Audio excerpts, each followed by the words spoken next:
This is the RS3M V5, arguably one of the best cubes out there. But why?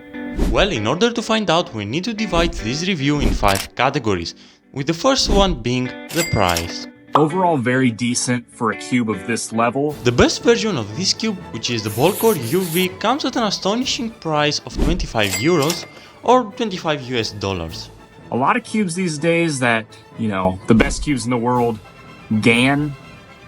best cubes in the world, they're so expensive. The RS3M V5, however, leans more towards the budget category by maintaining some flagship features though. Speaking of features, this is our next category.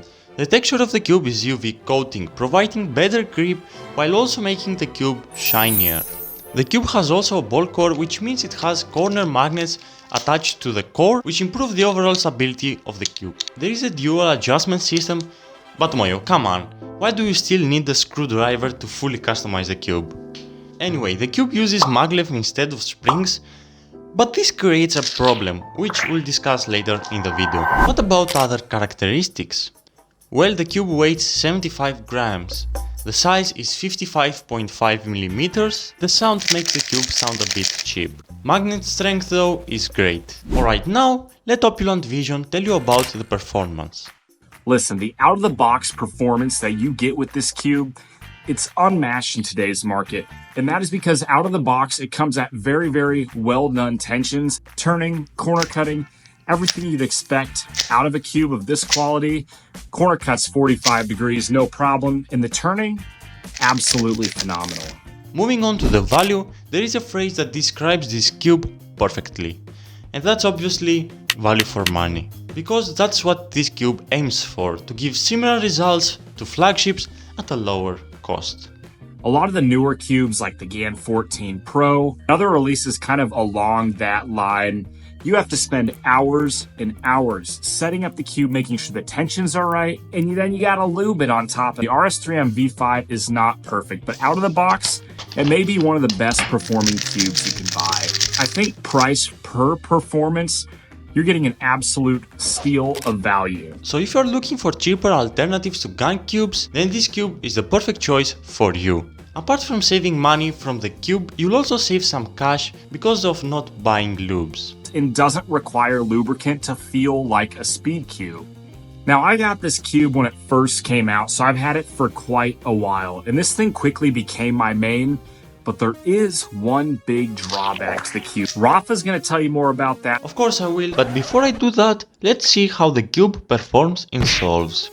As of now, the cube with my setup is very controllable, not that fast. I maintain the speed with a DNM37, but overshooting is not a problem. So literally after a quick setup, I was getting so much quicker times than my typical average.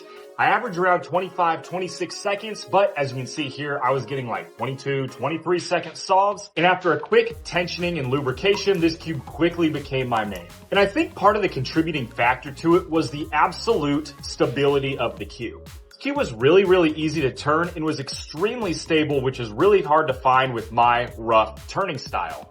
I get some lockups sometimes, which is something that I obviously don't like, but the cube itself is pretty redeeming.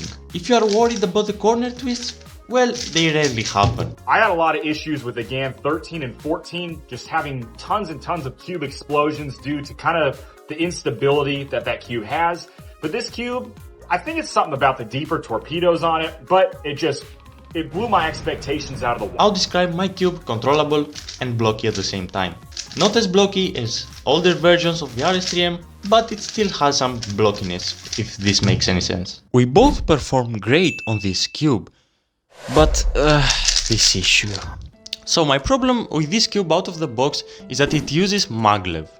In theory, this should make the cube faster and reduce friction, but in reality, it makes the cube way too fast. When I first unboxed the cube, I felt something wrong.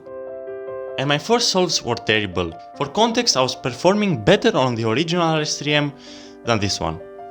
I've had many problems controlling it due to its speed, and I've run multiple times into overshooting. Now, how did I fix this issue? Well, by demagleving the cube. I swapped the magnets with springs from the original RS3M, and I've got to tell you, the cube now is just perfect. everything, down to the last minute details. And if you run into the same problem, then I highly recommend to do what